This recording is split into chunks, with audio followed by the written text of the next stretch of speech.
Hello friends, welcome back to my channel. Last video में हम लोगों ने रेशियो एनालिसिस को स्टार्ट किया था और उसके बेसिक को देखा था। आज की वीडियो में हम उसके आगे पढ़ेंगे और उससे रिलेटेड क्वेश्चन को सॉल्व करेंगे और देखेंगे रेशियो एनालिसिस में कौन कौन से क्वेश्चन होते हैं। लेकिन उसके पहले अगर आपने उस वीडियो को नहीं देखा है, रेशियो एनालिसिस के बेसिक वीडियो इसके पहले वाले वीडियो को नहीं देखा है और फाइनेंशियल स्टेटमेंट एनालिसिस वाले वीडियो को नहीं देखा है, तो प्लीज़ जाकर उस वीडियो को देखें। मैं डिस्क्रिप्शन में भी उस वीडियो के लिंक को शेयर कर दूंगा, प्लीज़ उस वीडियो को जाके देखें। क्योंकि बैलेंस शीट के कंटेंट अगर आपके क्लियर नहीं है तो ऐसी कंडीशन में आप रेशियो को नहीं लगा पाओगे। ठीक है, तो आपको बैलेंस शीट के कंटेंट आपको ये देखना होगा, लायबिलिटीज़ में क्या क्या आता है, एसेट्स में क्या क्या आता है। अगर ये सब आपका क्लियर है तो ऐसी कंडीशन में आपको रेशियो एनालिसिस में ज़रा सी भी प्रॉब्लम नहीं आने वाली है। तो आइए आज हम चालू करते हैं और कुछ नया सीखते हैं।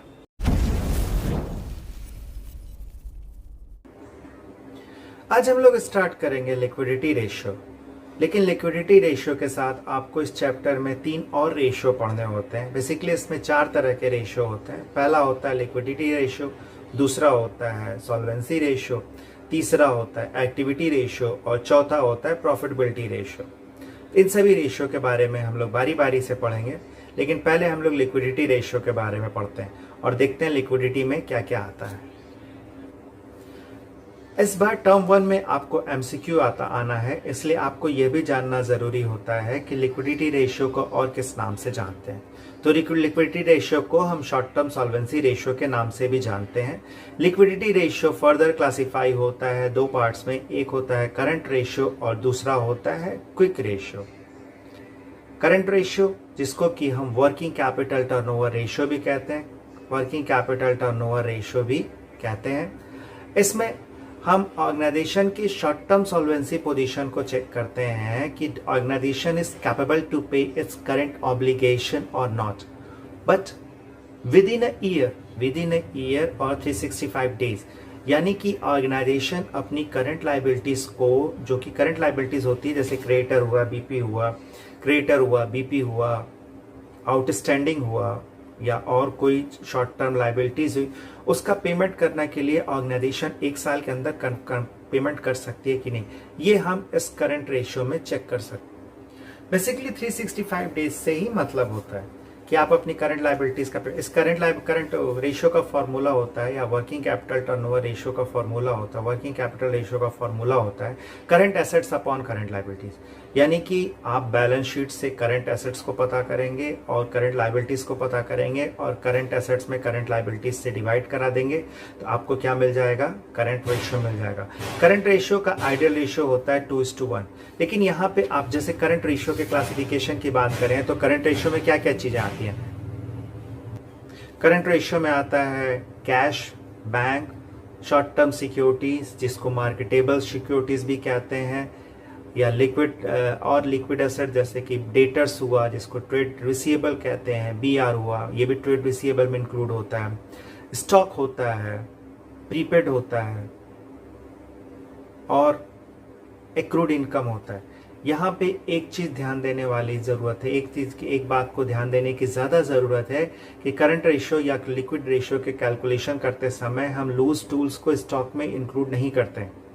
हम लूज टूल को स्टॉक में इंक्लूड नहीं करते हैं। यानी कि अगर सिंपली आपको स्टॉक दिया है तब तो आप स्टॉक ले लेंगे, और स्टॉक में भी ध्यान रखिएगा सिर्फ क्लोजिंग स्टॉक की बात यहाँ हो रही, स्टॉक में क्लोजिंग स्टॉक को लेते हैं, लूज टूल्स को इंक्लूड नहीं करते हैं। अगर सिंपली क्लोजिंग स्टॉक दिया है तब तो पूरा का पूरा कैलकुलेशन के लिए ले लिया जाएगा, लेकिन अगर स्टॉक दिया है जिसमें लिखा है इंक्लूडिंग लूज टूल्स तो ऐसी कंडीशन में हम उसमें से स्टॉक में से लूज टूल्स को सब्सट्रैक्ट कर देते हैं। करंट लाइबिलिटीज के अंदर देखिए क्या क्या आता है। करंट लाइबिलिटीज के अंदर आता है creditors, BP, outstanding, provisions for short term provisions, bank overdraft, cash credit या और भी कोई शॉर्ट टर्म लोन और एडवांसेस आते हैं।